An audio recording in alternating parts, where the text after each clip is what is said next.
강선우 여성가족부 장관 후보자와 관련된 논란입니다. 최근 보좌관 갑질 논란이 계속 불거지고 있는 그런 상황입니다. 보좌관들을 46번이나 바꿨다. 그리고 뭐 집에 화장실과 관련된 일도 시켰다. 뭐 이런 보도들이 계속 불거지고 있습니다. 지명 후 첫 출근 때 모습 잠깐 볼까요? 차별 또는 역차별을 받지 않도록 경도되지 않은 시선으로 살피겠습니다. 우리 사회의 편견과 갈등이 대한민국의 성장 추동력을 발목 잡지 않도록 그것들을 조정하고 때로는 결단을 하겠습니다. 책임은 오롯이 제가 지겠습니다. 더 아픈 곳, 더 낮은 곳으로 저의 몸과 마음이 흐르도록 하겠습니다. 국민께서 들려주시는 이야기를 더 낮은 무릎으로 그리고 몸을 더 기울여서 듣겠습니다. 자, 공손하고 또 정중하게 약자의 편에 서겠다고 말하는 모습이 인상적이었는데, 그런데 실제 이 강선우 후보자의 여러 가지 내용들을 확인해 봤더니 저 멘트와는 전혀 다른 행동들을 그동안 보여왔던 게 최근 보도를 통해서 확인이 됐습니다. 화면 함께 볼까요? 자, A 보좌진. 자, 보시죠. 집 쓰레기 모이면 갖고 내려와. 국회나 지역구 사무실에 분리해 배출해. 집 변기 살펴보라고 지시도 받았다. 우리 집 변기가 문제가 있으니 가서 너 좀 고쳐봐. 뭐 이런 내용입니다. 이게 가당키나 한 내용인가요? 자, 또 다른 게 있습니까? 여러 가지 내용들이 상당히 많은데 지금 집에 있는 쓰레기도 정리해라, 뭐도 정리해라, 뭐 집에 있는 화장실도 고장났으니 살펴보라.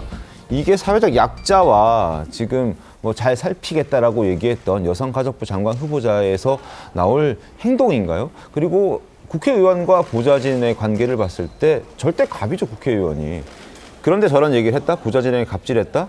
어떻게 보셨습니까, 정원희 대변인님? 글쎄, 우리가 그 어떤 기업에서 사람을 채용하려고 할 때, 네? 더군다나 이제 경력직 직원을 채용하려고 할 때 제일 먼저 체크해 보는 게 그 사람의 레퍼런스 아닌가요? 그러니까 그렇죠. 그분이 기존 직장에서 어떤 활동을 했고 동료들로부터는 어떤 평가를 받았는가, 이것에 대한 평가가 가장 먼저고 그것을 바탕으로 적임자라고 생각한 사람을 면접 보는 셈인데, 네. 지금 강선우 후보자 같은 경우에는 국회 생활을 5년 했어요.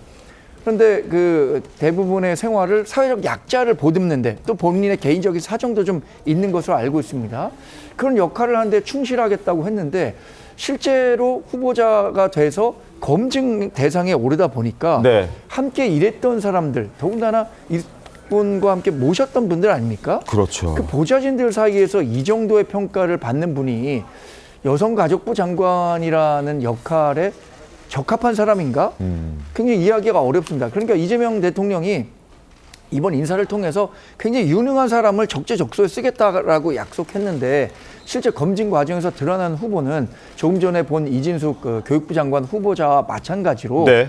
이분이 과연 여성부 장관에 적합한 사람인가, 이런 것들에 대해서 조금 더, 아무리 인수위원회가 없고 지금 뭐 민정수석이 임명된 지가 얼마 되지 않았다고 하더라도 네. 이런 부분들은 사전에 검증이 됐었어야죠. 그러니까요. 물론 강선우 후보자의 입장도 있습니다. 강선우 후보자의 입장을 보면 집에 가사 도우미가 있기 때문에 보좌진에게 집안 일을 시킬 필요가 없다라는 입장, 그리고 비대 문제로 집이 물바다가 돼 있다라고 말을 한 적은 있지만 변기 수리를 부탁한 적은 없다라는 해명을 내놓긴 했는데, 그러나 전 보좌관의 주장에 따르면 비대 수리를 시켰고 여러 가지 집안일도 떠넘겼다라는 겁니다. 김상희 평론가 어떻게 보셨습니까? 제가 보좌관을 오래 했죠. 그렇죠. 네, 보좌관의 위치는 의원 면직이라는 제도가 있기 때문에 네. 뭐 해고를 할 때 뭐 어떤 사정을 봐주지 않고 해고를 시킬 수 있는 제도를 가지고 있어요. 그래서 뭐 본인이 모시는 국회의원은 사실상의 뭐 생사 여탈권을 가지고 있다라고 표현되기도 합니다. 그만큼 슈퍼갑이다는 슈퍼갑이죠. 말씀하시는 그래서 거죠. 보좌진이 나와서도 네. 다시 국회 보좌진으로 일을 하려고 한다면 그 본인이 같이 일했던 국회의원한테 그 비판적인 이야기를 꺼내기가 어려워요. 아하. 그런데 한 명도 아니고 여러 명이 언론에 이렇게 얘기를 했다는 것은 네. 문제가 있기는 있는 겁니다. 그 부분은. 그래서 그런 부분은 우리 강선우 후보자가 보좌진들과 어떤 오해가 있는지 네. 잘 풀 필요성이 있는 거 아닌가. 왜냐하면 지금 이것이 뭐 증거가 있지는 않을 거 아니에요. 네.